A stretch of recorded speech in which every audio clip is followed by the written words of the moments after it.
सिद्धेभ्यः जय श्री ओम नमः सिद्धेभ्यः।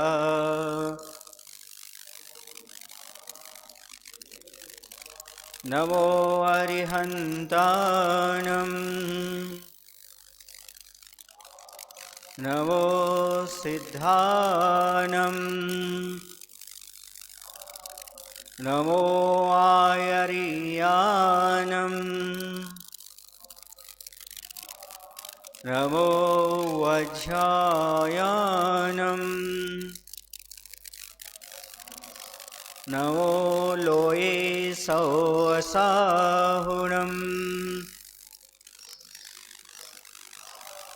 बोले पंच परमेष्टि भगवान की, देवादेव श्री महावीर भगवान की, उत्तम ब्रह्मचर्य धर्म की, गुरु नाम गुरु आचार्य श्री ज्ञान सागर जी महामुनिराज की, आचार्य गुरुदेव भगवान श्री विद्यासागर जी महामुनिराज की।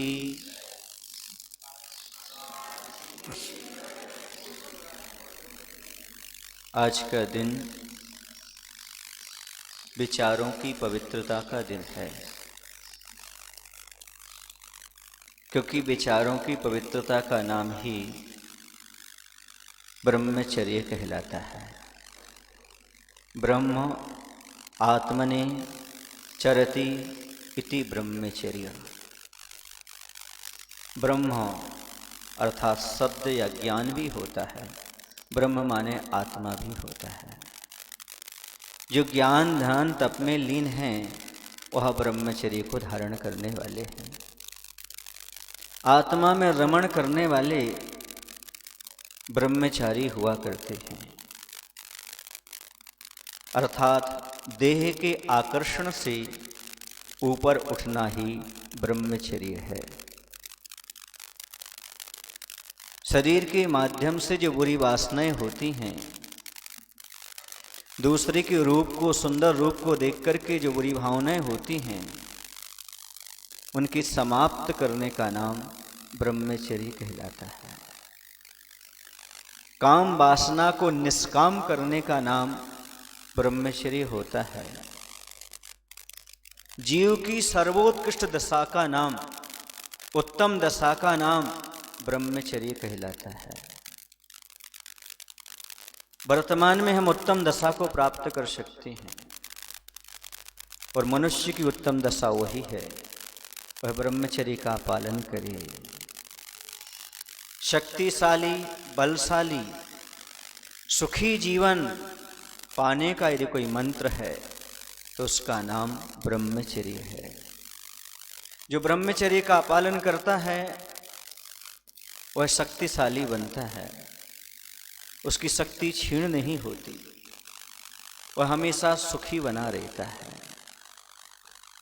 कुछ लोगों का मानना है कि ब्रह्मचर्य का पालन नहीं हो सकता, तो शरीर में जो शक्ति है वह कहीं ना कहीं है। पर एक बात ध्यान रखना, पानी है, यदि उसे नीचे की ओर ले जाना चाहो तो नीचे की ओर जा सकता है, और यदि उससे आग के ऊपर रख दिया जाए तो ऊर्ध्वगमन भी कर जाता है बाष्प के रूप में। वैसे ही जो हमारे अधोपतन की ओर शक्ति जा रही थी, ब्रह्मचर्य के माध्यम से उससे रीढ़ की हड्डी से ऊर्ध्वगमन कराना, उसी का नाम ब्रह्मचर्य कहलाता है।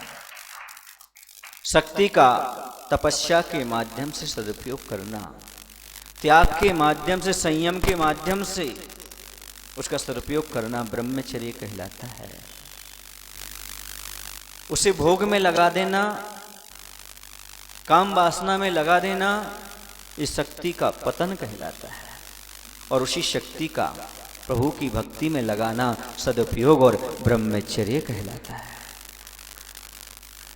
हम अपनी शक्ति का ऊर्ध्वगमन कराएं, शक्ति का अधोपतन ना होने दें, इसी का नाम ब्रह्मचर्य है।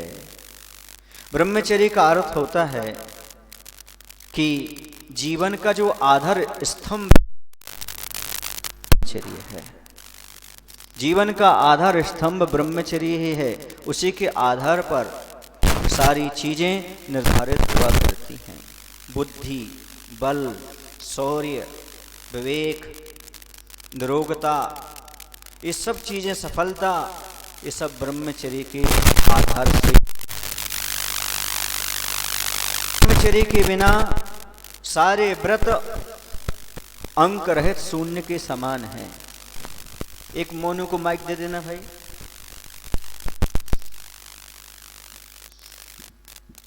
वो अच्छा प्रवचन कर रहा है। तो जैसे शून्य है उसके आगे एक अंक लिखा हो, एक शून्य के आगे एक अंक हो तो 10 गुना मायना बढ़ जाता है ना। ये अंक अपने आप में व्रत शून्य है। यदि ब्रह्मचर्य है तो व्रतों का महत्व है, वरना ब्रह्मचर्य के अभाव में सारे व्रत शून्य हो जाते हैं। तो होता है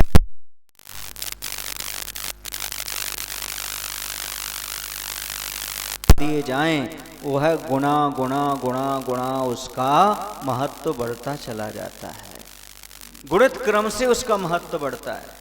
वैसे यदि ब्रह्मचर्य व्रत है तो सारे व्रतों का महत्व अपने आप बढ़ता चला जाता है। कहते व्यक्ति ने धन खोया कुछ नहीं खोया, स्वास्थ्य खोया कुछ खोता है, लेकिन सदाचार के खो जाने पर सब कुछ ही खो जाता है। सदाचार अपने आप में महत्वपूर्ण है, नैतिकता अपने आप में महत्वपूर्ण है, वासनाओं से ऊपर उठा हुआ जीवन अपने आप में महत्वपूर्ण है। यही ब्रह्मचर्य कहलाता है।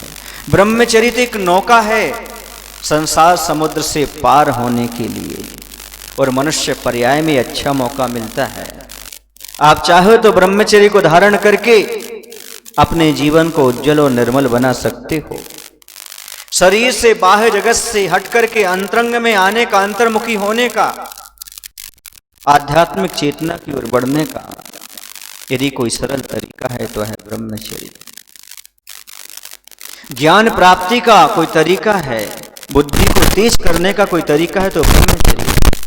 इसलिए भारतीय संस्कृति में 4 आश्रमों में सबसे पहले ब्रह्मचर्य आश्रम रखा। 25 वर्ष तक बालक बालिका ब्रह्मचर्य का पालन करते हुए ज्ञान का अर्जन करें, उसके बाद फिर गृहस्थ आश्रम में प्रवेश करें।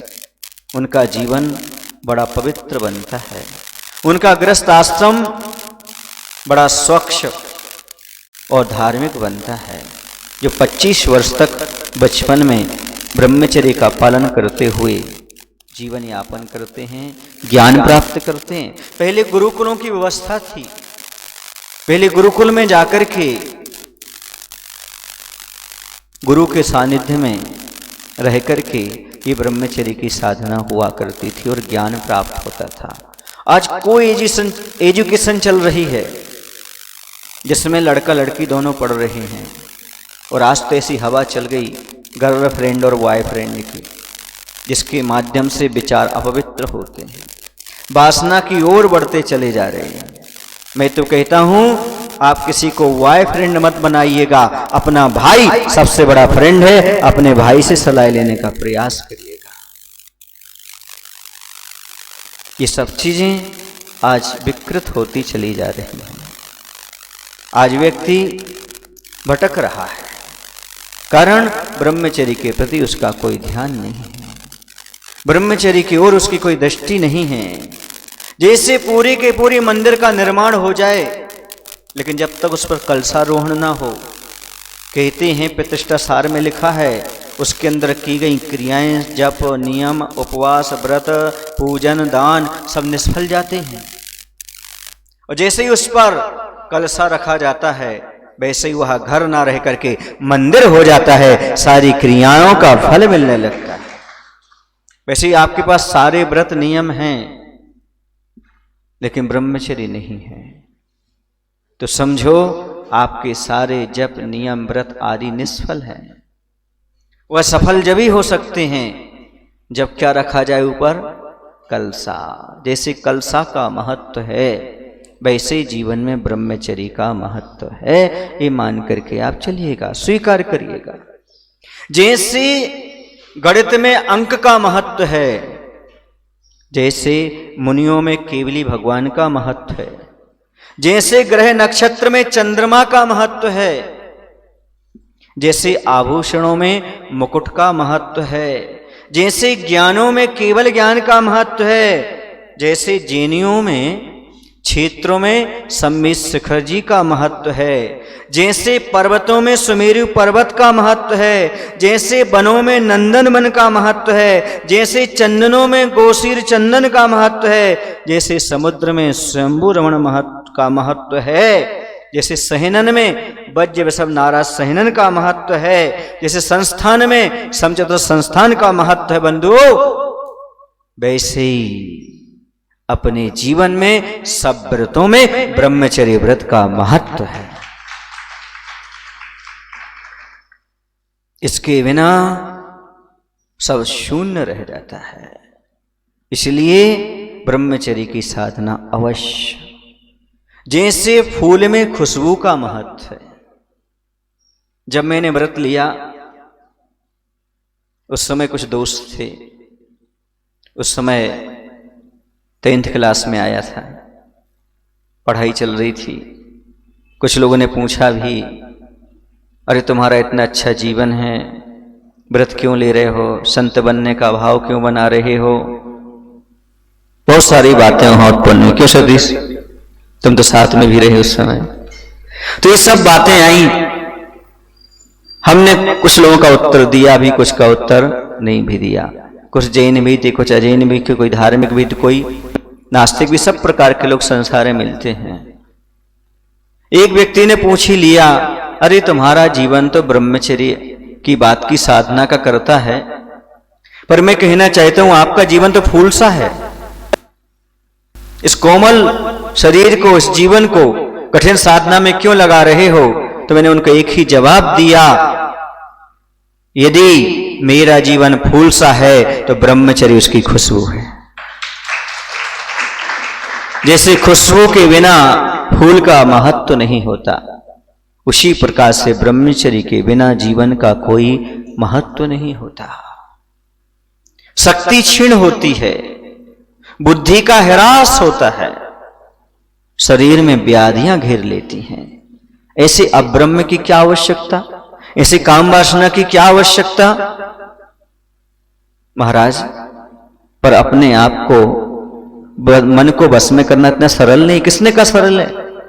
वही तो पाल सकता है ब्रह्मचर्य, जो अपने जीवन में मन को बस में कर सकता है। संसार की ब्राह्म यात्रा का नाम ब्रह्मचर्य है। अब ब्रह्म से ही संसार चलता है और ब्रह्मचर्य से संसार ब्राह्म ले लेता है। ब्रह्मचर्य दमन नहीं है बंधु, ये तो बमन है। बमन मतलब उल्टी है, छोड़ना है, त्यागना है। अपने आप में संतुष्ट रहने का नाम ब्रह्मचर्य है। हमें दूसरे की आवश्यकता नहीं, सुख पाने के लिए। व्यवहारिकता अलग चीज है, और सुख की प्राप्ति इंद्रिय सुखों की आवश्यकता नहीं। इसलिए अपने आप में संतुष्ट रहना सबसे बड़ा धर्म है। 4 संज्ञाओं से ऊपर उठने का यह अवसर है। सुन रहे ना? आहार, भय, मैथुन, परिग्रह। इन 4 संज्ञाओं से ऊपर उठने के लिए ब्रह्मचर्य व्रत का पालन किया जाता है।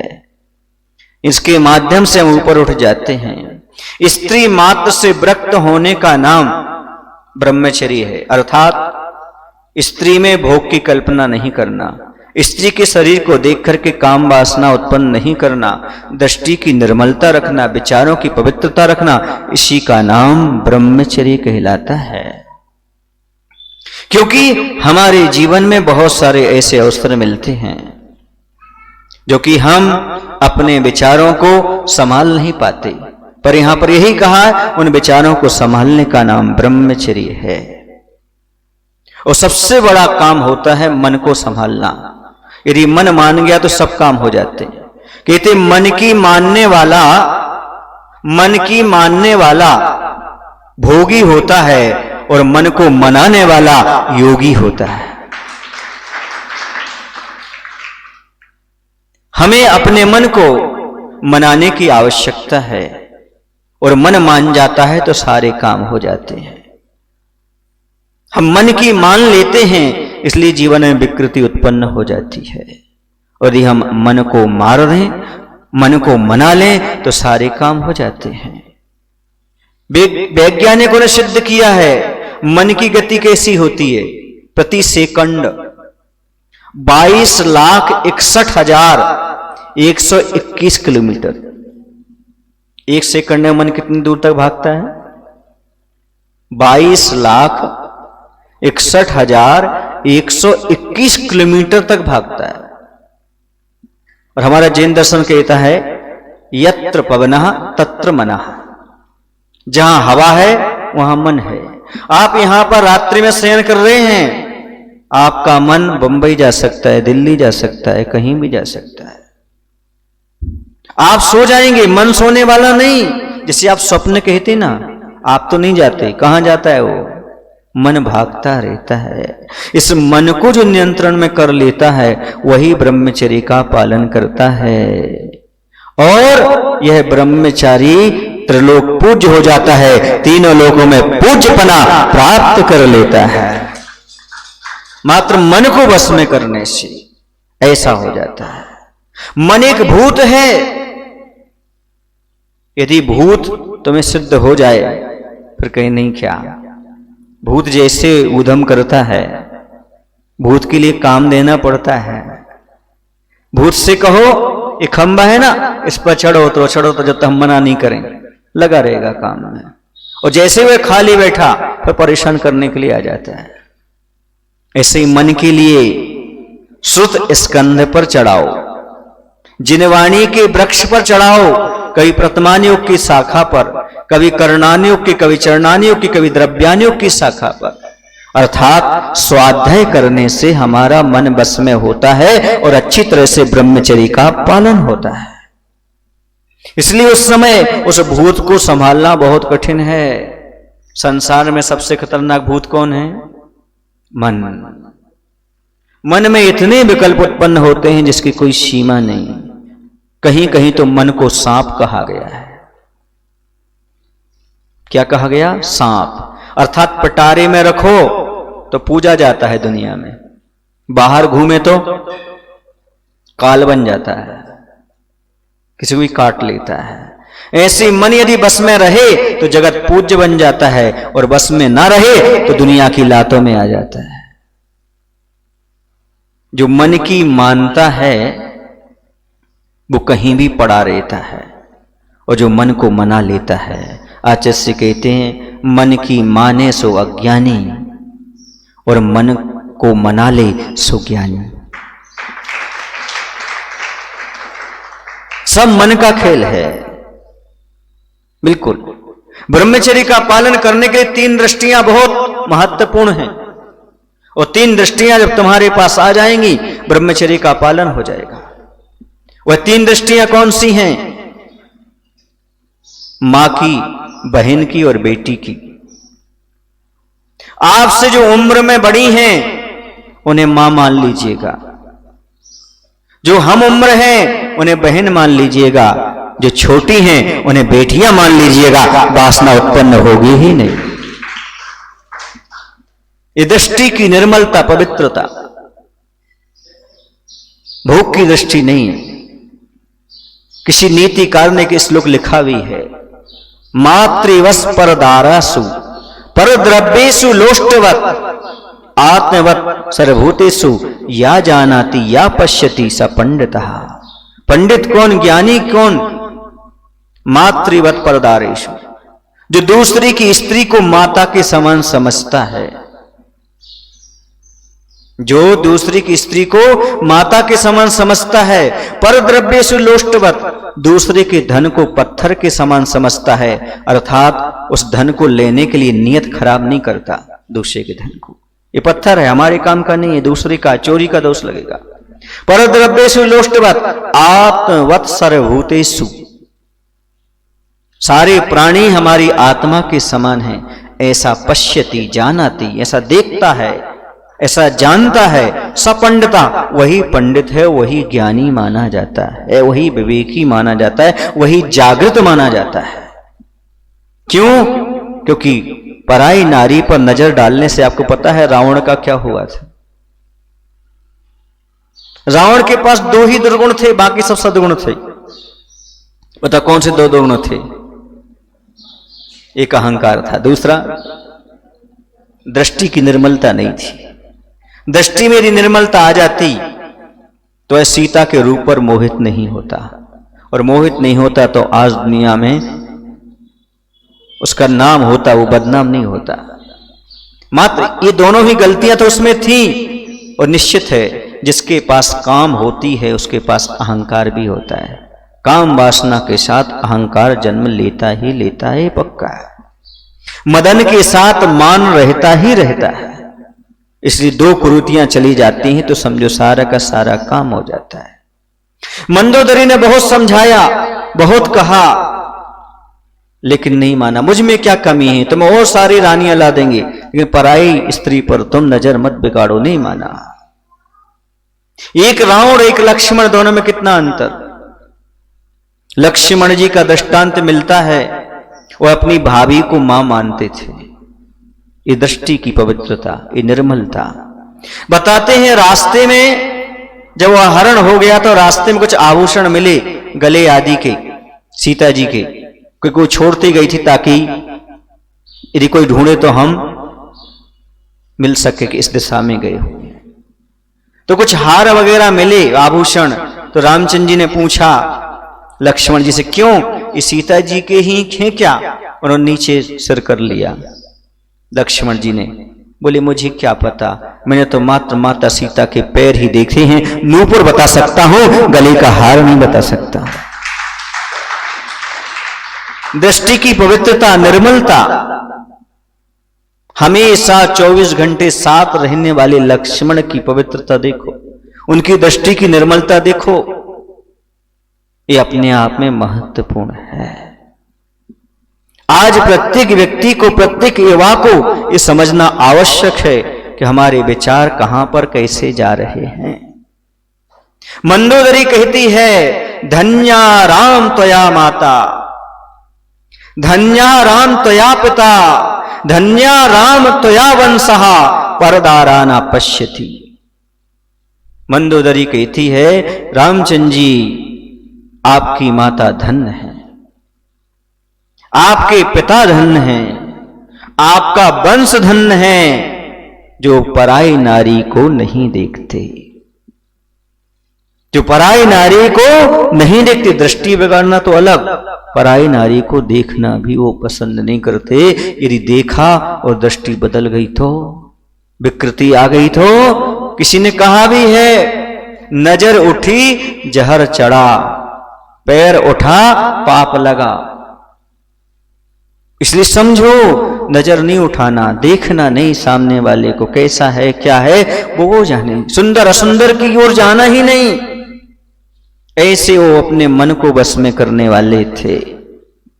अगली बात कही कि घोड़ा के समान है, दुष्ट घोड़ा के समान है हमारा मन। सांप की भी बात पूरी नहीं हुई, सांप, मन सांप के समान है। बांस, वो क्या बोलते उसको, बीड़ा बजाते रहो तो नाचता रहता है। बीन, बीन बोलते हैं, बीन बजाते रहो तो नाचता रहता है, और बंद कर दो तो फुसकारने लगता है। अर्थात मन की पूर्ति करते रहो तो ठीक, नहीं करो तो वह आपके साथ कुछ भी कर सकता है। दुष्ट घोड़े के समान है मन, यदि लगाम हो तो ठीक है, वरना क्या करेगा आपको पता है, कहीं भी गिरा सकता है। और दुष्ट घोड़ा हो तो कहीं नहीं क्या। इसलिए अपने मन को दुष्ट मत होने दो, लगाम लगाओ। कहे पानी के समान है मन। कैसा है? पानी के समान। कहते हैं जहां पर ढलान आती है वहां पर पानी कहां जाएगा बोलो? नीचे। अच्छा, नाली का पानी नीचे जाएगा ढलान में, कि गंगा का जल होगा तो भी ढलान में जाएगा? सब जाएंगे, बस तो समझ लो इस बात को। ढलान से बचो, निमित्तों से बचो। चाहे गंगा का पानी गंगा जैसे पवित्र क्यों ना हो, लेकिन ऐसे निमित्तों से नहीं बचते तो ढलान की ओर जाने में देर नहीं लगती। इसलिए अपने मन को संभालने की आवश्यकता है। इसका उपयोग कर लो। बिजली उत्पन्न होती है पानी से, खेतों में सिंचाई होती है, जीवन पलता है, सब कुछ होता है। ऐसी मन को यदि बस में कर लो तो बहुत चमन हो जाएगा हमारे लिए भी और दूसरे के लिए भी। हवा भी ऐसी ही है, तहस नहस कर देती है, उपयोग कर लो तो कुछ काम में आ जाती है। मन को बस करने के लिए आचार्य ने दो चीजें दी हैं, एक अभ्यास और दूसरा वैराग। बिना अभ्यास के मन कभी बस में नहीं हो सकता। रोज अभ्यास करो मन को बस में करने के लिए। वो कोई चीज मांग रहा है, शांत बैठा लो, बैठ जाओ, अभी नहीं। मन को सुलाओ, समझाओ। आचार्य से कहते एक माँ जब रोटी बनाना चाहती, घर का काम करना चाहती, तो एक पल्ला डाल देती है और बच्चे को उस पर सुला देती है और बच्चा सो जाता है। माँ काम करने लगती है। माँ क्या करती है, बहुत दूर झूला पड़ा रहता है, उसमें एक रस्सी बांध लेती है और जहां भोजन बनाती है उस कक्ष तक रस्सी ले आती है। जैसे वो रोने लगता है तो रस्सी खींच देती है, पल्ला झूलने लगता है, वो बच्चा समझता है कि माँ पास में है, फिर सो जाता है। ऐसे ही जब तक बच्चा सोए ना तब तक माँ अपना काम नहीं कर सकती, वैसे ही मन जब तक सोए ना तब तक आत्मा अपना ध्यान नहीं कर सकती। आत्मा को ध्यान लगाने के लिए, ध्यान करने के लिए मन को सुलाना ही पड़ता है। इसलिए अभ्यास करिएगा मन को बस में करने का, वैराग्य प्राप्त करिएगा। संसार, शरीर और भोगों से वैराग्य चाहिए, तभी हमारा मन काम कर सकता है, रुक सकता, अन्यथा नहीं रुक सकता। हमारे पास ज्ञान बहुत है पर ध्यान नहीं है, वैराग्य नहीं है, उसके बिना कोई काम चलता नहीं। शास्त्र पढ़ा और वेद पढ़े, पंडित भया अपार, निज वस्तु की खबर नहीं, सब नकटी का श्रृंगार। निज वस्तु की खबर नहीं, आत्मा की ओर दृष्टि नहीं है। सब कुछ पढ़ लिया, सब स्वाध्याय कर लिया, वही शरीर दिख रहा है, वही पर पदार्थ दिख रहा है, वही विषय वासनाएं भरी हुई है, तो आचार्य कहते सब नकटी का श्रृंगार। कोई नकटी है, खूब श्रृंगार होकर के आई, कैसी लगेगी? एक बार मैंने पूछा था, कोई रंग से काला हो और लिपस्टिक लगाए तो कैसा लगेगा? जैसे कोयले में आग लगी हो। कैसे लगेगा बोलो ना? कोयले में आग लगी। वैसी स्थिति यहां पर कह रहे हैं, सब कुछ ज्ञान है लेकिन वैराग्य की ओर नहीं, निज वस्तु की, अपनी आत्मा की ओर ध्यान नहीं, तो समझो सब किसका श्रृंगार है? नकटी का श्रृंगार मान करके चलिएगा। मन को कंट्रोल में करने के लिए मैंने कहा ना, पहला स्रोत स्कंद पर चढ़ाइए अर्थात स्वाध्याय करिएगा। क्या करिएगा? एक दृष्टि और मैंने बताई, अभ्यास करिएगा। रोज जब वह किसी चीज में जाता है तो उसे रोकने का प्रयास करिएगा। जैसे आपकी मन कह रहा है कि उसको देखो, आप नीचे निगाहें करो, मन को अभ्यास करो, रोको नहीं, नासा दृष्टि, हमें उस ओर नहीं देखना। जैसे हमारा पतन है, इंद्रियों को बस में करते जाओ, मन भी धीरे धीरे बस में होगा, क्योंकि नेत्र इंद्रिय से वस्तु दिखती है, वस्तु को देख करके मन में विकार उत्पन्न होता है। आपके नेत्रों को कंट्रोल में करने का प्रयास करिएगा। बुरी स्मृतियां याद मत लाइएगा। कभी जीवन में कोई बुरी स्मृतियां दिखी हों, अभ्यास में आई हों, याद मत करिएगा। सामने वाले के शरीर को देख करके ये सोचिएगा इसमें चमड़ी है, मांस है, मलमूत्र भरा हुआ है। आपका मन चमड़ी से पार अंतर आत्मा की ओर चला जाएगा। अभी बताया 3 दृष्टि रखिएगा, कहा ना? बड़ों को माता के समान, बराबर वालों को बहन के समान, छोटों को बच्चियों के समान, बेटियों के समान। और मन को बस में करने के लिए, ब्रह्मचर्य का पालन करने के लिए ये सोचो, ये शरीर रज और वीर्य से मिलकर के बना हुआ है। ये मल का कारखाना है, इसमें 9 द्वार बह रहे हैं। चलिएगा, यदि आपके लिए चिंतन करना है तो आंख बंद करना पड़ेगा। 2 मिनट का चिंतन करा देते हैं आपके लिए। आंख बंद करो, जो देखेगा हमें उसे कुछ दिखाई नहीं देगा। देखो, आंख बंद करो। ब्रह्मचर्य का पालन करना हो, किसी के शरीर से, रूप से दूर हटना हो, अपने में आना हो तो चिंतन करो। आंख बंद कर लो और कल्पना के माध्यम से अपने सामने एक थाली रखो। उस थाली में 2-3 नाखून रखो, कल्पना के माध्यम से रखना है। शरीर के बाल रखो, थोड़ी सी खाल रखो, नाक से जो निकलता है उस मल को रखो, आंखों से जो निकलता है कीचड़ उसको रखो, कान से जो निकलता है उसको रखो, खून रखो, रखते जाना, देखते जाना सब। पीप रखो, मवाद, हड्डी रखो, मल रखो, मूत्र रखो, कल्पना के माध्यम से सारी थाली भर लो। अब उस थाली को गले से लगाओ। नहीं लगा पा रहे हो, समझ लो दूसरे का शरीर ऐसा ही है, हमें इससे बचना है। जैसे हम थाली को नहीं लगा पा रहे हैं, वैसे हमें दूसरे के शरीर को नहीं लगाना। आपका मन बस में हो जाएगा, ब्रह्मचर्य का पालन हो जाएगा। देखी थाली आप लोगों ने, कैसी है थाली? ये तो आपकी पर्सनालिटी है, और कौन सी पर्सनालिटी है? शरीर किससे बना है? इस सप्त धातुओं से बनकर के ही तो मिला है। जब ये देखेंगे सामने वाले के शरीर में सप्त धातुएं हैं, अपने आप आपकी दृष्टि नीचे हो जाएगी, इस तरफ हो जाएगी। आपके अंदर ब्रह्मचर्य पालन करने की भावना आ जाएगी। इस शरीर में रखा क्या है? मांस के लौथरे लटक रहे और क्या है? ये चिंतन यदि एक बार आ जाए तो सामने वाले के प्रति जो हमारी वासना उत्पन्न हो जाती है, सामने वाले के रूप को देख करके जो हमारे अंदर चाहत पैदा हो जाती है, वो अपने आप समाप्त हो जाए, प्रेम जागृत हो जाए। वासना और प्रेम में बहुत अंतर होता है। और रूप पर नहीं, स्वरूप पर रीझने का प्रयास करिएगा, अंतर्दृष्टि ले जाने का प्रयास करिएगा। और सोचिएगा, जब हाथ की नाड़ी साथ में नहीं देती जो जन्म से आई है, तो बीच में आने वाली नारी कब तक साथ देगी? ऐसा चिंतन करो, ब्रह्मचर्य की भावना जागृत हो। मात्र विवाह को इसलिए करते हैं, ये धार्मिक संस्कार माना जाता है। धार्मिक संस्कार कब माना जाता है? जब वंश की वृद्धि का भाव हो, धर्म की परंपरा चले इसका भाव हो, मात्र हमारे कुल में एक पुत्र उत्पन्न हो जाए, बस इसके बाद हमें ये वासना नहीं चाहिए। तीर्थंकर कैसे होते हैं, उनके माता पिता कैसी भावना भाते हैं, तब जाकर के उनकी मां के गर्भ में तीर्थंकर आते हैं और बताते हैं तीर्थंकर का जन्म होते ही माता पिता ब्रह्मचर्य का पालन करने लगते हैं, उनकी वासना समाप्त हो जाती। उद्देश्य क्या है? सोचो समझो, इस बात को तब समझ में आएगा।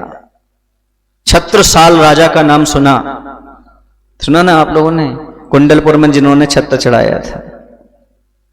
ऐसे छत्रसाल राजा बुंदेलखंड के रहे, बहुत सुंदर थे वो रूप में।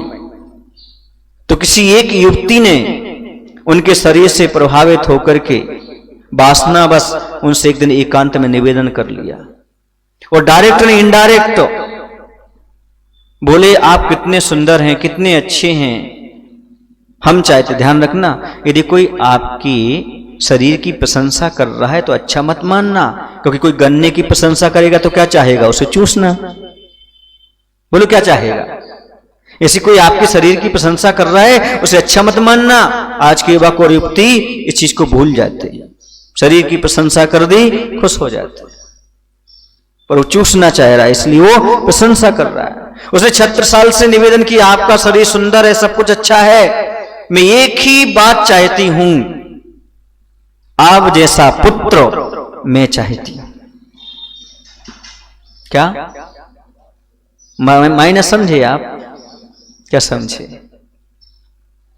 आप हमारे साथ सहयोग करेंगे, संबंध रखेंगे तो कैसा पुत्र होगा? समझ रहे हैं आप लोग?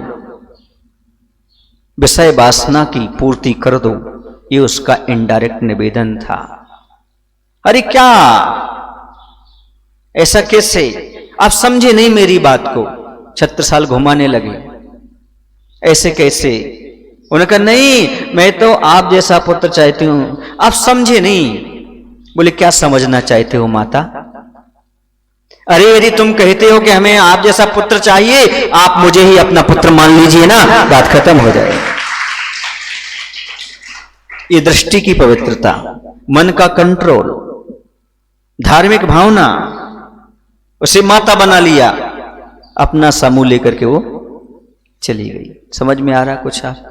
बोलो ना, ये अपने आप में पवित्रता। बीना वारा 2005 में चातुर्मास चल रहा था आचार्य भगवंत के सानिध्य में। अभी पूज्य समय सागर जी महाराज का सत्संग चातुर्मास चल रहा है। वहां पर जापान के दो प्रोफेसर आए थे और वो हिंदी नहीं जानते थे, लेकिन वो सर्च कर रहे थे कि हम देखें भगवान महावीर कैसे रहे होंगे। तो खोजते खोजते श्वेतांबर और साधुओं के पास ही पहुंचे और बाद में आचार्य भगवान के चरणों में भी पहुंचे। उनके साथ एक व्यक्ति था दिल्ली का, जो उनकी भाषा भी बोलता था, हिंदी भी बोलता था, अंग्रेजी भी बोलता था। जो वो बोलता था वो हम लोगों को बता देता था और हमारी भाषा उसको समझा देता था उसकी भाषा में। तो सब महाराज के पास होने के बाद हमारे पास बैठा, उसने शंका की और एक ही बात कही सबसे पहले, आज तक मैं पता नहीं भगवान महावीर के बारे में क्या धारणाएं बनाया था और लोगों ने क्या क्या बनाई थी, लेकिन आचार्य विद्यासागर जी के संग को देखकर लग रहा है भगवान महावीर निर्वस्त्र ऐसे ही रहे होंगे।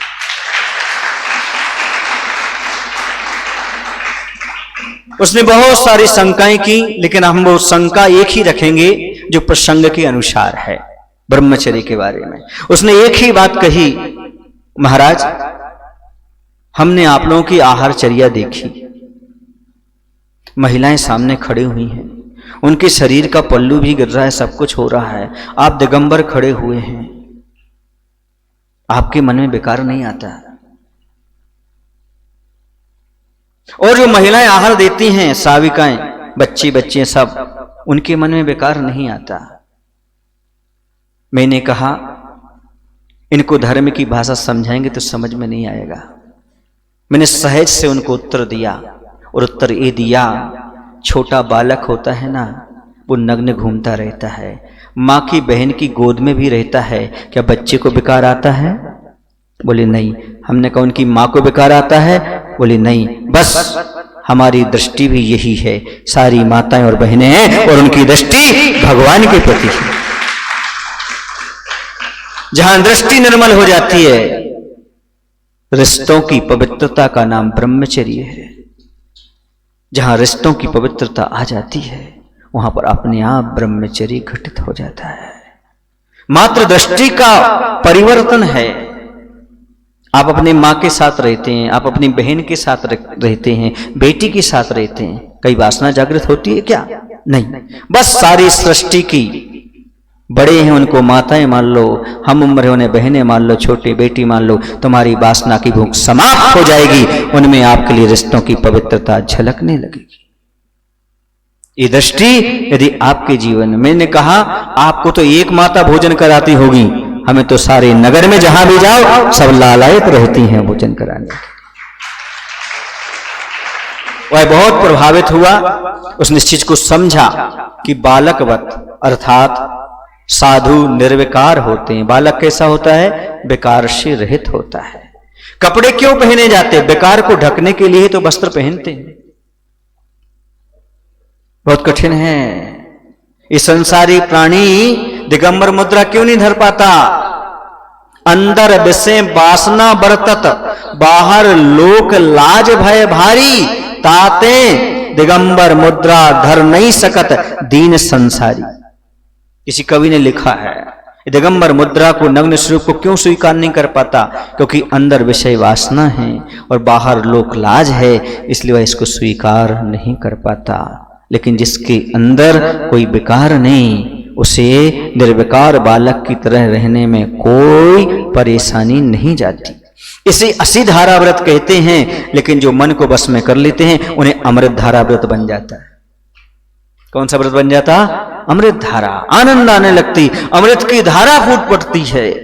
किसी के बीच में भी रह लें, किसी के साथ रह लें, उनके मन में कोई विकल्प उत्पन्न नहीं होता, कोई पाप की भावना उत्पन्न नहीं होती, क्योंकि वो अच्छी तरह से समझ सके हैं कि शरीर जो है यह मल का पिटारा है, मल बहाने वाला कारखाना है, नाला है, उसे हमेशा छोड़ने का प्रयास करते। दूसरी बात ये भी है, जैसा अन्न वैसा मन, है ना, जैसा मन वैसा विचार, जैसा विचार वैसा आचार, और जैसा आचार वैसा जीवन। नहीं समझे? अन्न का भी बहुत प्रभाव पड़ता है। सात्विक प्राशुक भोजन लेने वाले, एक बार खड़े होकर के अन्न लेने वाले, उनकी चर्या का अलग प्रभाव होता है। जैसा अन्न वैसा मन परिवर्तित होता जाता है। जैसे मन आते वैसे विचार आते, जैसे विचार आता वैसा आचार हो जाता, जैसा आचार होता है वैसे उसका फल मिलता है, अर्थात वैसा जीवन बनता चला जाता है। दूसरी बात ये भी है, काम वासना रूपी आग को बुझाने के लिए पानी की जरूरत होती है। ऐसे काम वासना रूपी आग को बुझाने के लिए विवेक रूपी पानी की आवश्यकता होती है। जिसके अंदर विवेक है, समझ ला उसके पास सब कुछ है। जिन दो चीजों से हमारा जीवन बनता नेक, सुन लो वो कौन सी हैं?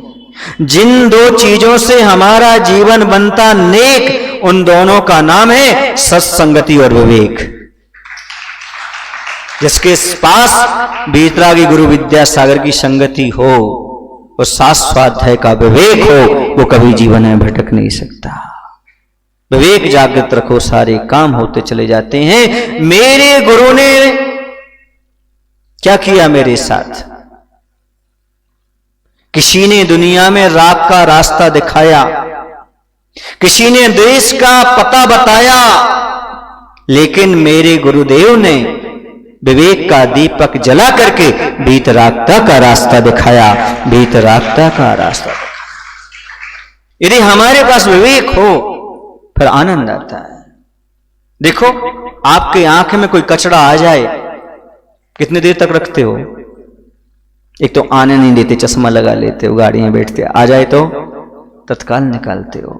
वैसे मन में विकार आ जाए तो तत्काल निकाल देना चाहिए। आंख में कचरा आता है तत्काल निकालते हो, और आंख में विकार आता है तो तत्काल निकाल दो, वरना आपकी आंख खराब हो जाएगी। आंख तो खराब नहीं होगी, दृष्टि खराब हो जाएगी। उसी विकार को समाप्त करने का बार बार प्रयास करना चाहिए। आज वर्तमान में बड़ी समस्या हो गई है। समस्या ये हो गई है, बच्चे और बच्ची वासना को प्रेम मानने लगे हैं। एक दूसरे का कॉलेज में हॉस्टल में परिचय हुआ, परिचय होने के बाद वो अपने एक दूसरे के जीवन साथी बनने लगे हैं। माता पिता की उन्हें जरूरत सी नहीं पड़ती है। उनके खेल में कोई एम्पायर बचा ही नहीं, कोई निर्णायक बचा ही नहीं। जीवन का खेल का निर्णय वो स्वयं ले लेते हैं। स्थिति आज वर्तमान में है। एक पिताजी हमारे पास आए बहुत दुखी होकर के, रोते हुए, बहुत धार्मिक थे। हमने कहा क्या बात है, क्यों रो रहे हैं आप, क्या कारण है? सावक और कहां जाकर के रोए? एक गुरु तो ही हैं जिन्हें अपनी व्यथा बता पाते हैं। बोले क्या करूं महाराज, हमारा बच्चा है वो मान नहीं रहा है। मतलब ये है कि मैं चाहता हूं जहां अहिंसा धर्म का पालन होता हो, जो धार्मिक हो, ऐसे परिवार में हमारी बच्ची जाए, लेकिन वो वहां जाने के लिए तैयार है जहां का मांस का व्यापार होता हो।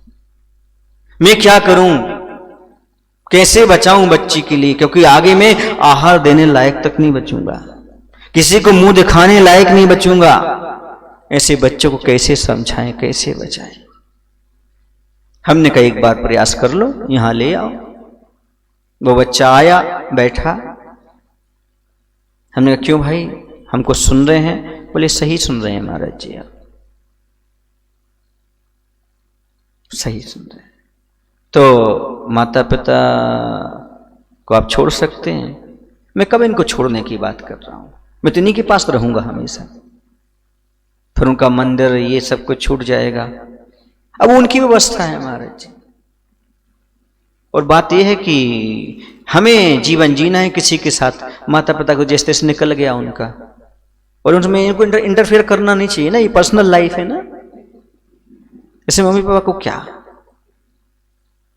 और एक बात बता दो महाराज जी, मैं प्रेम के लिए, प्यार के लिए कोई भी कुर्बानी कर सकता हूं। अब फंस गया बेटा। मैंने कहा बहुत अच्छा, बहुत अच्छा, मैं यही तो कहना चाहता हूं, तुम प्यार के लिए कोई भी कुर्बानी करने तैयार हो? बिल्कुल। हमने कहा करो, बहुत अच्छा। उनके मम्मी पापा को लगा महाराज जी क्या कह रहे हैं, पर ये महाराज की बात है और राज की बात है, हर किसी को एकदम समझ में नहीं आती। हमने बेटा पक्का? पक्का। हमने कहा आपके मम्मी पापा ने कितने दिन प्यार दिया? बोले दिया क्या, अभी भी दे रहे हैं। हमने कहा उस लड़की ने कितने दिन दिया? 2 साल से तो परिचय हुआ। हमने कहा तो माता पिता का प्यार इतने वर्ष का कम पड़ गया, 2 वर्ष मिलने वाले का ज्यादा पड़ गया है? नहीं महाराज जी ऐसी बात तो कुछ नहीं है। हमने कहा जिसने तुम्हारी गंदगी साफ की,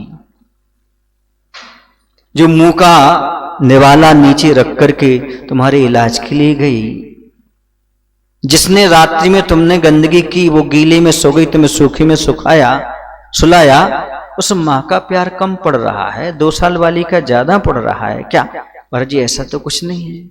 हमने कहा तुम धर्म भी छोड़ने तैयार हो, माता पिता भी छोड़ने तैयार हो, मैं कहता हूं बिल्कुल करो, लेकिन प्यार के लिए करो, वासना के लिए नहीं करो। 2 साल में तुम्हें वासना मिली है, जीवन भर प्यार तो माता पिता का ही मिला है। उसे समझ में आया, उसने कहा महाराज जी आप तो मेरी बात पकड़ गए, और सही है, कुर्बानी तो प्यार के लिए ही देना चाहिए, वासना के लिए नहीं। उसने कह दिया महाराज जी जहां माता पिता कहेंगे हम वही शादी करेंगे। बात समझ में आ रही? कभी कभी साधु संगति से मन परिवर्तित हो जाता है, और यदि आप अपने बच्चों को साधु संगति में नहीं लाओगे तो क्या परिवर्तन होगा उनका? आमूल चूल जीवन बदल जाता है। समझो वासना में और प्रेम में बहुत अंतर होता है। प्रेम में आत्मीयता होती है, वासना में मात्र देह का आकर्षण होता है। थोड़ा सा शरीर का रंग देख लिया, बस उसी पर प्रभावित हो गए। यहां आत्मा से संबंध होता है प्रेम में, और वहां से शरीर से संबंध होता है। प्रेम में होश होता है, वासना में मात्र जोश होता है। प्रेम में माता पिता सुखी होते हैं और वासना में दुखी होते हैं। जहां पर कन्यादान होता है वो प्रेम होता है, जहां पर माता पिता की कोई आवश्यकता नहीं वहां पर वासना होती है। ये परमार्थ है प्रेम, वो स्वार्थ है। ये रत्न है, वो कांच है। प्रेम रत्न है, वह कांच है। पर बच्चे भूल जाते हैं। 2 प्रकार की मैरिज होती है ना, एक लव मैरिज होती है, दूसरी अरेंज होती है। लव मैरिज का अर्थ क्या है? माता पिता की जिसमें कोई आवश्यकता नहीं, एक कोई गवाह साथ में चले और कोर्ट कचहरी में पहुंच करके और सब हो जाए, उसे लव मैरिज कहते हैं। और अरेंज मैरिज किसे कहते हैं? जिसमें माता पिता कन्यादान करे, सब कुछ हो, ऐसा है ना ये। पर मेरी थोड़ी सोच अलग है। मैं बता दूं आपको, लव मैरिज किसे कहते हैं? किसे कहते हैं बताओ? लव मैरिज वह कर्जा है जो एक बार ले लिया जाए तो जीवन भर चुकाना पड़ता है। और अरेंज मैरिज वो संपत्ति है जो पिता की संपत्ति है। शुरू में अड़चन भले जाए, जीवन भर आनंद में रहा जाता है। मैंने देखा बहुत सारे बच्चे बच्चियां बहक करके और शादी कर लेते हैं, लेकिन बाद में वो दुखी होते हैं। दुखी उठाना पड़ता है। कारण जिसके गुरु और प्रभु एक नहीं है, चाहे लड़का हो चाहे लड़की, अच्छी सुन लेना, जिनके प्रभु और गुरु एक हैं उनके साथ शादी करना। जिनके प्रभु अलग हों और गुरु अलग हों, पर आपके विचार नहीं मिलेंगे। विचार नहीं मिलेंगे तो आचार नहीं, आचार नहीं तो जीवन नहीं, कुछ भी मेल खाने वाला नहीं है। अपने स्वाभिमान जगाओ। बेटे बेटियां गलत कदम क्यों उठाती हैं? 3 कारण हैं गलत कदम उठाने के। पहला कारण है अपने कुल एवं धर्म के प्रति स्वाभिमान का अभाव। यदि कुल पर, धर्म पर स्वाभिमान हो तो गलत कदम उठा ही नहीं सकते। आचार्य कहते हैं मुझे सम्यक दर्शन के साथ नरकों में रहना पसंद है, लेकिन सम्यक मिथ्यात्व के साथ स्वर्ग का राज्य भी नहीं चाहिए। हमारे देव शास्त्र पर श्रद्धा बनी रहे, हमारे लिए गुरुओं का सानिध्य बना रहे, इससे बड़ी और कोई चीज नहीं चाहिए।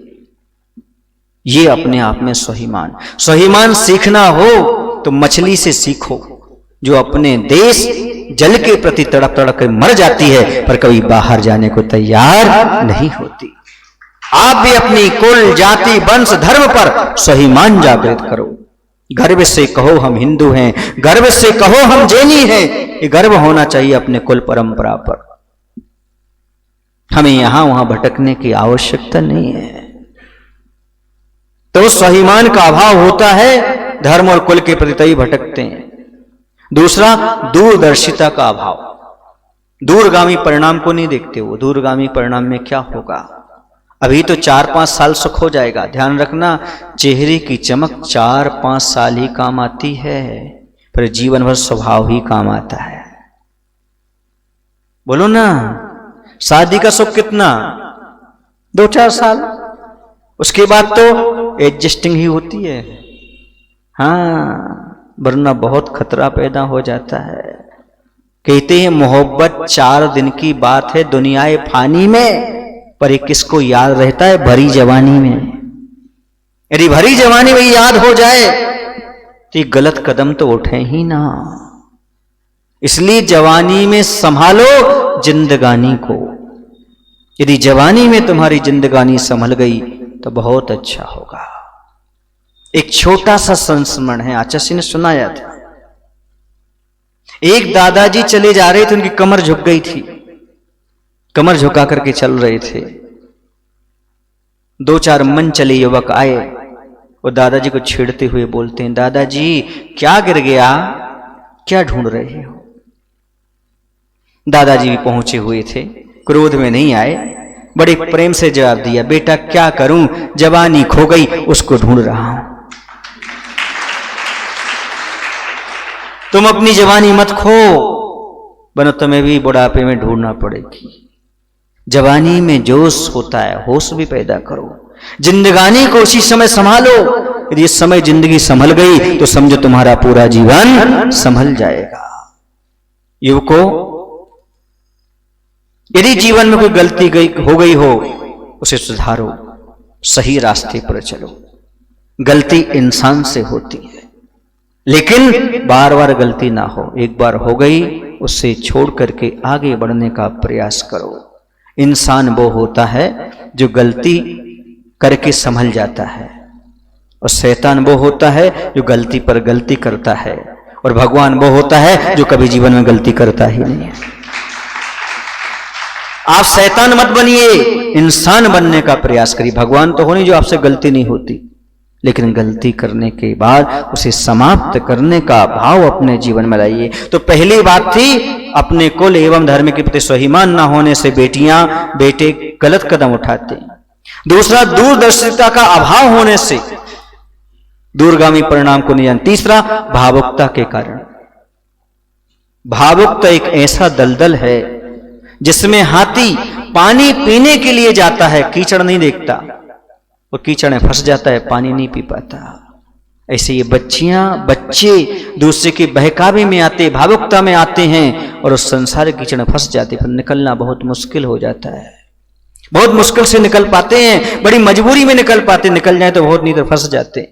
आपने देखा होगा मधुमक्खी, आपने देखा होगा मक्खियां, चाशनी पड़ी रहती ना, एकदम टूट पड़ती चाशनी पर, बाजू से रह करके खाएं तो फिर भी ठीक उसमें चली जाती है। मछली थोड़े से मांस के टुकड़े के लिए अपना जीवन बर्बाद कर देती। चूहा पिंजरे में देखता है कुछ पड़ा हुआ है, उसके अंदर घुस जाता है, जीवन भर के लिए कैद हो जाते हैं। क्या करें? शिकारी दाना फैलाता है, दाना तो दिखता है, पर पक्षियों के लिए पिंजरा नहीं दिखता, जाल नहीं दिखता। ऐसे ही आज बच्चियों के लिए मौज मस्ती तो दिखती है, पर जीवन की बर्बादी नहीं दिखती, वो फंस जाते हैं। थोड़ा सा फेसबुक पर व्हाट्सएप पर। बाप साहब की नहीं मानते, किनकी मानते हैं वो? व्हाट्सएप क्या कहलाता है वो? उस पर ईमेल, उस पर ही शादियां पक्की हो जाती हैं। बस शरीर देखा, दो चार बातें की, हो गया। ना कुल का पता और ना गुण का पता। जो कुलवान और गुणवान ना हो उसके साथ कभी भी संबंध स्थापित नहीं करना चाहिए, वरना जीवन में हमेशा दुखी बने रहोगे। बेटियों के लिए 7 शिक्षाएं। आपकी बेटियां घर परिवार में रह रही हैं, उनके लिए 7 शिक्षाएं हैं। और आप भी हो सके तो इन 7 शिक्षाओं को लिख करके अपने घर पर लटका सकते हो, किसी फ्रेम में जड़ करके। मंदिर में भी ये 7 शिक्षाएं आप अच्छे से व्यवस्थित लिखवा सकते हो, ताकि जो आने वाली बेटियां हैं वो पढ़ सकें। सबसे पहली शिक्षा है, बालों को नहीं विचारों को संभालो। जितना समय ये बालों को संभालने में लगाती हैं, इतना यदि विचारों को संभालने लगाए तो इनकी जिंदगी ही संभल जाए। बालों को संभालने के लिए कहां कहां नहीं जाते, ब्यूटी पार्लर, क्या क्या नहीं करते, कितना धन खर्च नहीं करते, कितना समय खर्च नहीं करते। तो पहली शिक्षा है, बालों को नहीं विचारों को संभालो। दूसरी शिक्षा है, कपड़ों को नहीं कर्मों को सुंदर बनाओ। आप रोज नए नए कपड़े पहनना चाहते हैं, नए नए अच्छे अच्छे विचार क्यों नहीं लाना चाहते? इसलिए कपड़ों को नहीं कर्मों को सुंदर बनाओ। तीसरी शिक्षा है, चेहरे को नहीं चरित्र को निखारो। चेहरे को निखारने में आईने के सामने आधा घंटा लग जाता है, और चरित्र को सुधारने के लिए गुरु के शरण, स्वाध्याय, इसमें सब सामान्य हो जाते हैं, कोई समय नहीं देता। तो चेहरे को नहीं चारित्र को सुंदर बनाओ, निखारो। मॉडर्न नहीं, मर्यादा में रहो। मॉडर्न मत बनो। मॉडर्न क्या बोलते हैं आप लोग? हाँ, आधुनिक बोलते ना, क्या बोलते हैं आप लोग? हाँ, वो मत बनो। मर्यादा में रहने का प्रयास करो, आपका जीवन बहुत उज्जवल बनेगा। सीता जी के पास लक्ष्मण रेखा थी, आपके पास कोई रक्षण रेखा है? आपकी सुरक्षा जिससे हो सके समझो। तो कह रहे हैं, अगला है, बेटी मांगलिक ही बनी रहे, मॉडर्न ना बने। मांगलिक समझते हो? कन्या को मंगल में माना जाता है। कैसे माना जाता है? बेटी मंगल, बेटा संबल।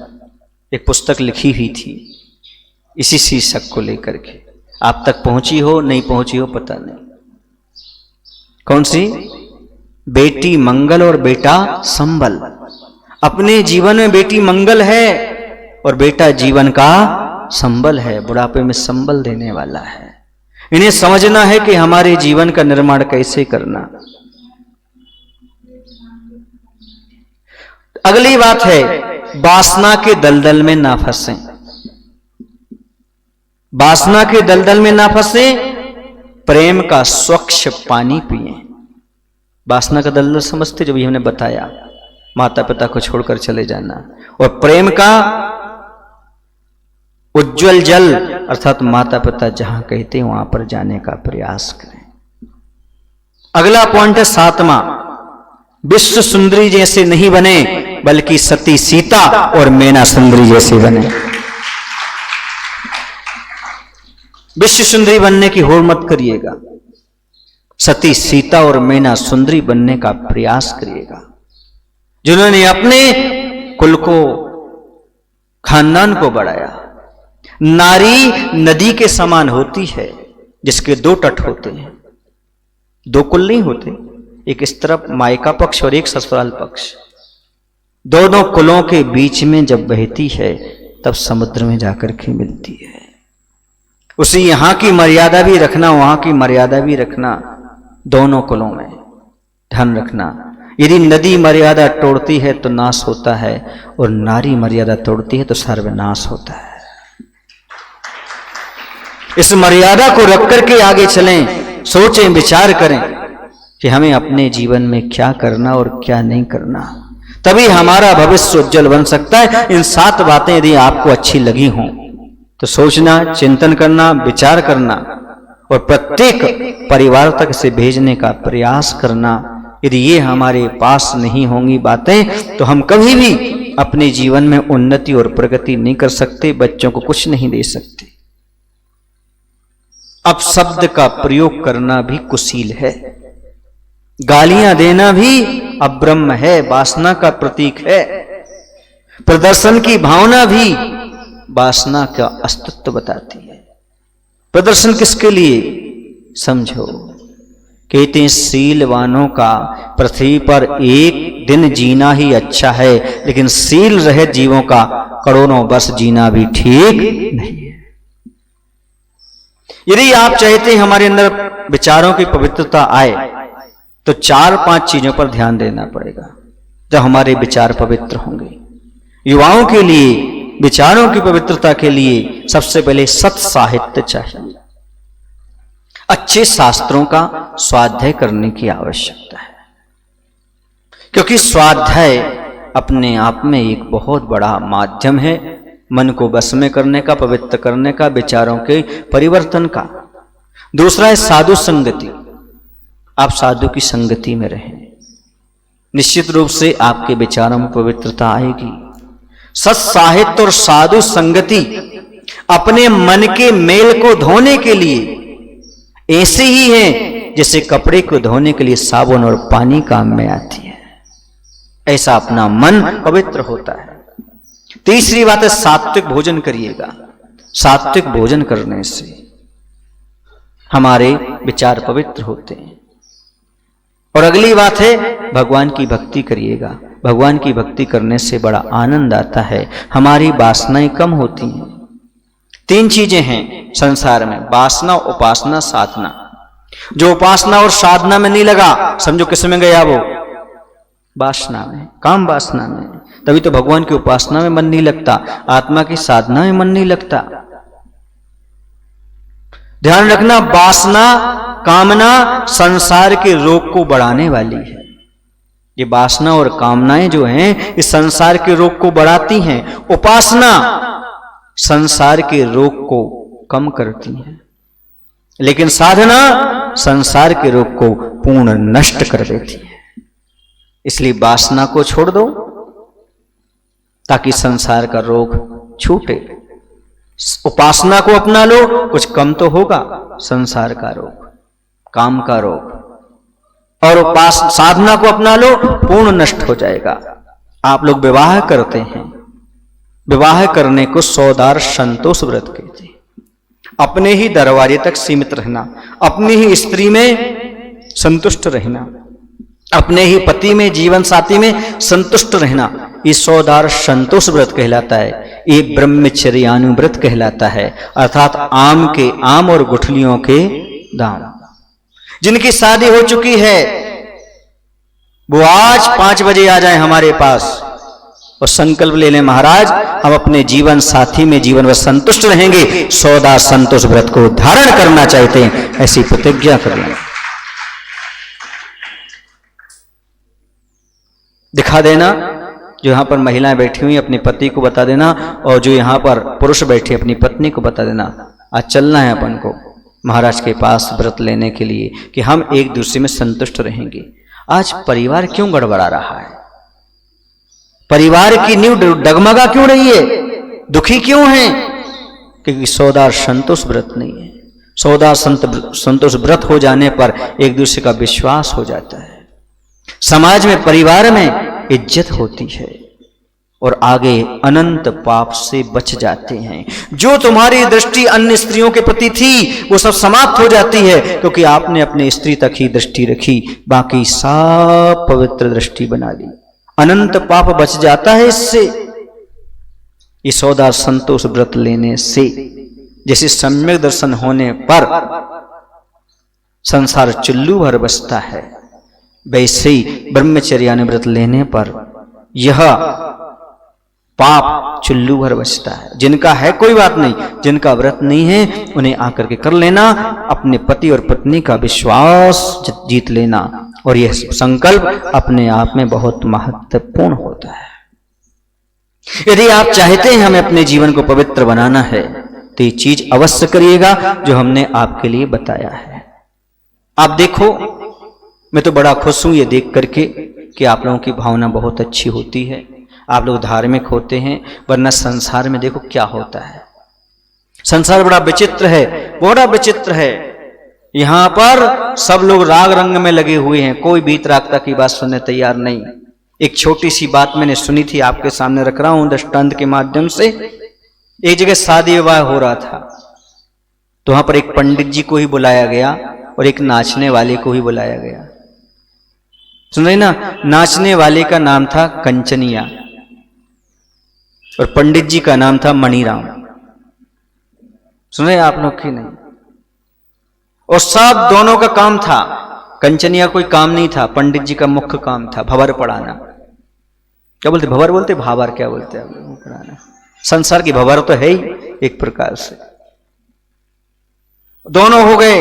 सबसे ज्यादा भीड़ कहां थी, भंवर के समय थी कि नाचने के समय होगी, बताओ ना आप लोग। हाँ, ये है संसार का अविवेक। पंडित जी सब देखते रहे, और पंडित जी जब वहां से जाने लगे तो दोनों की विदाई हुई। कंचनिया की भी उस जमाने में 300 रुपए से हुई और मणिराम की 30 रुपए से हुई। कितने से हुई आप सोचो। अब पंडित जी को कितने रुपए दिए गए और नाचने वाले को 300। उनसे नहीं रहा गया, उन्होंने एक दोहा बना दिया, फूटी आंख विवेक की कहा करे जगदीश, कंचनिया खो 300 मणिराम खो 30। आप अपने ऊपर ताली बजा लेते हैं, ये बहुत अच्छी बात है। ये आपकी दृष्टिकोण की बात कह रहा हूं। राग रंग का कार्यक्रम हो तो लॉकडाउन तोड़कर चले जाएं लोग, बोलो ना, क्या नहीं कर जाते यार। राग रंग में कितने खर्च नहीं करते, लाखों लुटा देते हैं। और धर्म की बात आती है, दान की बात आती है तो 2 पैसे के लिए बोली लगाना पड़ती है। यही स्थिति तो हो गई। मणिराम को 30 और कंचनिया को 300 और मणिराम को, ये स्थिति आज संसार की होती चली जा रही है। थोड़ा चेतो, समझो, विचार करो, हमें जीवन में क्या करना और क्या नहीं करना। अपनी दृष्टि, अपने मन को पवित्र बनाने का आज दिन है। अपने मन को पवित्र बनाने का प्रयास करिएगा। थोड़ा सा समझ लें, ये काम वासना क्या चीज है। ये काम वासना की लहर जीवन में जहर पैदा कर देती है। सुखमय जीवन को, सुखमय परिवार को, घर को नरक बना देती है। काम का नशा शराब के नशे से भी खतरनाक है। इससे मानसिक, धार्मिक सभी प्रकार का संतुलन बिगड़ जाता है। यह अग्नि के समान है जो व्रत को, कुल को, शील को, सबको, विश्वास को, सबको जलाकर राख कर देती है। ये वासना नरक का द्वार है, ये विष का प्याला है, ये जीवन का अंधियारा है, ये क्षणिक सुख है। इस क्षणिक सुख के लिए व्यक्ति अपने जीवन को समाप्त कर देता है। वासना की लहर जो है वह उपासना नहीं करने देती, साधना नहीं करने देती। ऐसी चीजों से बचने का प्रयास करिएगा। आचार्य कहते हैं अपने जीवन में ब्रह्मचर्य का कुछ ना कुछ स्वाद अवश्य लीजिएगा, उसका आनंद अपने जीवन में लेने का प्रयास करिएगा। यदि उसका आनंद नहीं लोगे हमेशा दुखी बनोगे। इतिहास में देख लीजिए, मैना सुंदरी, सीता सती, जिन्होंने अपना शील सुरक्षित रखा, आज उनका नाम सुरक्षित है, उनका आदर्श सुरक्षित है। श्रेष्ठ सुदर्शन, रामचंद्र जी, लक्ष्मण जी, सूपनखा, चंद्रनखा, इन सब किसी से प्रभावित नहीं हुए। रानी से सुदर्शन सेठ प्रभावित नहीं हुए। अपने आप में बहुत महत्व की चीज है। इसलिए तो कहता हूं इतिहास पढ़ा करो, स्वाध्याय करा करो। एक बात और बता दूं, नशीले पदार्थ मत खाया करो, तम्बाकू, बीड़ी, सिगरेट, ये सब शील को नष्ट करते हैं। आज इसने लिखा भी है, शील नशीले द्रव्य के सेवन से नस जाए, संत शास्त्र संगति करें और शील कस जाए। तमाकू है, बीड़ी है, सिगरेट है, शराब है, अब तो और पता नहीं कौन कौन से आ गए हैं। ये सब नशा जो करता है वह सील का पालन नहीं कर सकता, क्योंकि काम वासना उत्पन्न होती है इन सब के सेवन करने से। और संत और शास्त्र इनकी संगति करने से सील और दृढ़ हो जाता है, अर्थात हमारी काम वासनाएं समाप्त होती हैं। ब्रह्मचारी का पालन करने वाले का क्या होता है? ब्रह्मचारी कैसा होता है? तो कहते उसकी आसक्ति विरक्ति में बदल जाती है, वह राग, उसका राग वैराग में बदल जाता है, वह रूप से हटकर के स्वरूप की ओर आ जाता है, वह सील व्रत को ही अपना आभूषण समझता है, बड़ा आनंद का अनुभव करता है। हमारे पास ये सब आ गए। एक ग्रंथ में कहानी मिलती है, एक कडारपिंग नाम का व्यक्ति था, मंत्री का पुत्र था। एक कुबेर दत्त नाम का सेठ था, उसकी स्त्री पर मोहित हो गया, परदारा पर मोहित हो गया। जो है मोहित हो गया तो उसने अपने पिता से कहा, यदि हमें वह दूसरे की स्त्री नहीं मिलेगी कुबेर दत्त सेठ की, तो मेरा मरण समझना। पिता मंत्री थे, उन्होंने षड्यंत्र रचा। देखो कैसा कैसा क्या क्या नहीं करना पड़ता, बच्चे के प्राण के मोह में आकर के कहीं बेटा अनर्थ ना कर ले।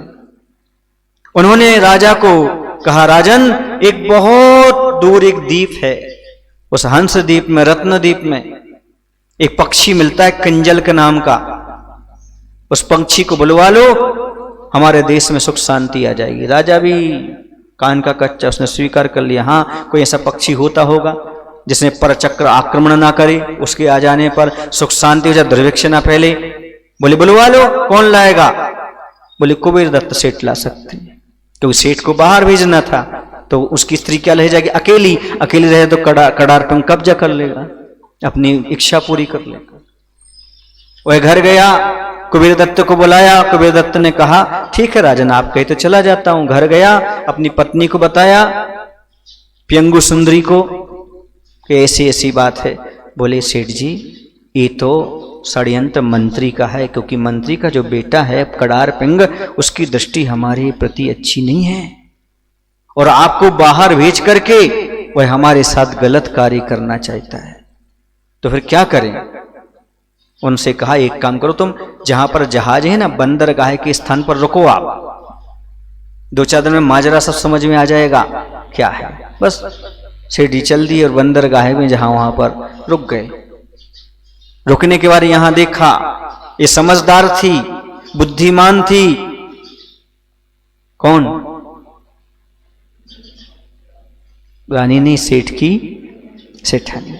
उसने पुराने जमाने के पाखाना होता ना, गड्ढा रहता गड्ढा, उस गड्ढे को अच्छे से सुरक्षित करवा दिया। उसमें सब मल भरा हुआ था, लेकिन इत्र वगैरह जो कुछ डाल करके बड़ा खुशबूदार बना करके उस पर एक खाट रख दी, और खाट ऐसी रख दी जिसकी निवार टूटी हुई थी, रस्सियां थोड़ी सी, और उसे मालूम था निश्चित रूप से कडारपिंग आएगा। कडारपिंग आया, उसने स्वागत किया, आइए आइए मंत्री पुत्र आइए आइए, उसे कह दिया बैठिए आप। किस पर बिठा दिया? वो जाकर कहां डूब गया? वो पाखाने के गड्ढे में गिर गया। सेठ जी को सूचना भेजी, सेठ जी आए। अब बताते उसमें तो ये लिखा है बहुत दिनों तक उसी में डला रहा वो, उसके शरीर में मल चिपक गया। उसे निकाला, निकालने के बाद यहां वहां के पक्षियों के सारे पंख चिपका करके पिंजरे में पैक करके राजा के सामने पहुंचे, राजा को दिखाया ये किंजल पक्षी। बोली कैसा किंजल पक्षी? दुर्गंध आ रही है। पर उन्होंने वो होता ना पाइप, उससे पानी डाला, सब धुल गया। बोले ये तो मंत्री पुत्र है। बोले यही तो कह रहा हूं, इन्हीं का तो षड्यंत्र था, कोई किंजल पंक्षी नहीं मिलता, यह हमारी स्त्री पर बुरी दृष्टि डाल रहा था, इसलिए उपाय रचा। उसे गधे पर बिठाला, मुंह काला किया और देश निकाला। ये है पराई नारी पर दृष्टि डालने का दुष्परिणाम। हमेशा बंधु ये सोचना चाहिए, छोटा सा जीवन है, पवित्र जीवन है, उसे अच्छा बनाने का प्रयास करो। यहां वहां मन को मत उलझाओ, हो सके तो भगवान की भक्ति में लगाओ, साधु संगति में लगाओ, सदुपयोग करो। क्योंकि ब्रह्मचर्य की साधना करने से बहुत लाभ होता है। सबसे बड़ा लाभ होता है वाक्य संयम, वाणी पर आपको संयम प्राप्त हो जाता है।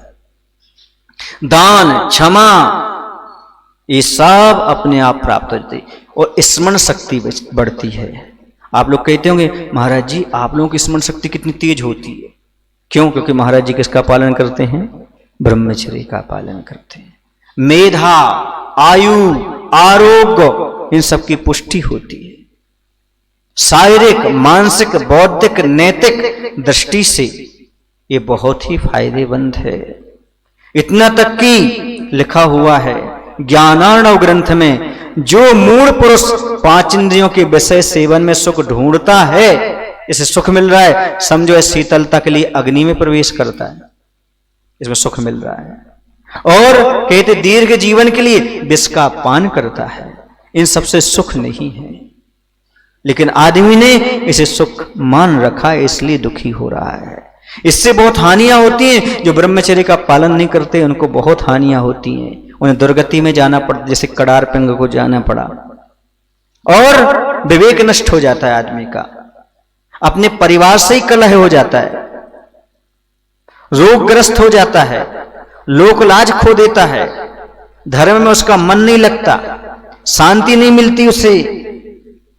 और कहते हैं तृष्णा बढ़ती है, और एक बार स्त्री पुरुष का संयोग हो जाता है और क्रिया हो जाती है तो 9 लाख जीवों का घात होता है, 30 जीवों का। तेज, कांति, बल, वीर्य, धन, यश सब नष्ट हो जाता है। बंधुओं, चेतो, समझो कि हमारे लिए ब्रह्मचर्य अपने जीवन में स्वीकार करना है और ब्रह्मचर्य का पालन करते हुए अपने जीवन का निर्माण करना है, सुखी होना है। तो यही काम है। देखो भैया, फूल में सुगंध नहीं तो उसका कोई मायना नहीं, गाड़ी में ब्रेक नहीं तो उसका कोई मायना नहीं, मकान में नींव नहीं तो उसका कोई आधार नहीं, वृक्ष में जड़ नहीं तो कुछ नहीं, नदी में पानी नहीं तो कुछ नहीं, और जीवन में ब्रह्मचर्य नहीं तो जीवन निराधार है, उसका कोई महत्व नहीं। मुनि महाराज अपनी इंद्रियों को, मन को वैसे ही सिकोड़ लेते हैं जैसे आपत्ति आने पर कछुआ अपने अंगों को, गर्दन को सिकोड़ लेता है। जब तक इंद्रिय और मन को नहीं सिकोड़ते तब तक ये साधना संभव नहीं है। अपने जीवन में ये साधना अपनाइएगा। आचार्यों ने धवला जी आदि ग्रंथों में बहुत बड़ा महत्व बताया है। 4 प्रकार के श्रावक के धर्म बताए, दान, पूजा, शील, उपवासो चब्बहो धम्मो। दान, पूजा, शील माने ब्रह्मचर्य और उपवास, ये 4 धर्म बताए हैं। श्रावक को इन 4 धर्मों का अच्छे से पालन करना चाहिए। विदेशों में धर्म क्यों नहीं है? भारत में क्यों है? भारत में एक ही जीवन साथी होता है, एक। विदेशों में बदलते रहते और तलाक चलता रहता है। पर भारत में नहीं, यहाँ पवित्र मानते इस चीज के लिए, इसलिए यहाँ पर आज भी धर्म जीवित है।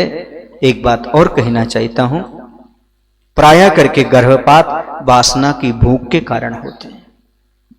वासना पर कंट्रोल तो है नहीं, लेकिन यदि बच्चा बच्ची होते हैं गर्भ में ही उनको मार दिया जाता है।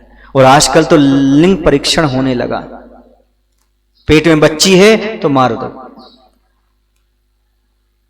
ये बहुत बड़ा अभिशाप है, इससे बचो कृतकार्यत अनुमोदना से। क्यों? क्योंकि दुर्गति में जाना पड़ता है, आगे अपने को भी यही स्थिति होती है। एक डॉक्टर प्रीतिश जैन गुना वाले, वो बता रहे थे महाराज श्री, आजकल तो ये धंधा हो गया है।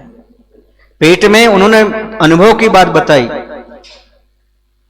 एक व्यक्ति डॉक्टर के पास गया, उन्होंने कहा हमारे पेट में देखो बेटा है कि बेटी। उन्होंने बेटी घोषित कर दी। क्यों? ऑपरेशन करेंगे पैसा मिलेगा। ऑपरेशन नहीं, क्या कहलाता वो? अवर्शन। अवर्शन करेंगे और पैसा मिलेगा, इस लालच में बता दिया। वो लौट करके घर आया, उसको उस डॉक्टर ने समझाया, देखो भाई, लड़का हो या लड़की हो, तो किसी हॉस्पिटल में मत जाओ, सब अपने अपने पुण्य का खाते हैं और आप समझो। उसको समझाया, सब कुछ किया, वो मान गया। और जब उसके यहां संतान हुई तो पुत्र हुई, पुत्री नहीं हुई। इससे क्या सिद्ध हुआ? डॉक्टर लालच में क्या बता देते हैं? लड़की है और पेट में कौन है? लड़का है, तो आपका वंश भी समाप्त हो जाता है। और यदि वो लड़की है, प्रतिभा पाटिल भी बन सकती है, देश की राष्ट्रपति बन सकती है, और आरिका माता जी भी बन सकती है, और लड़का निकला तो महाराज भी बन सकते हैं। कितना बड़ा पाप करने के लिए आप जा रहे हो। आप ये सोच रहे हैं उसका निर्वाह कैसे करेंगे? जरा सोचो बंधु, मां के आंचल में दूध कब आता है? कब आता है मां के आंचल में दूध? जब बेटा होता है, अर्थात वो अपनी व्यवस्था लेकर आता है, तो मात्र निमित्त हो। इस व्यवस्था को स्वीकारो और अपने जीवन में ब्रह्मचर्य के महत्व को समझते हुए अपने बच्चे बच्चियों को भी ये शिक्षा दो कि मात्र यही सब कुछ नहीं है, जीवन में स्वभाव धर्म भी बहुत है।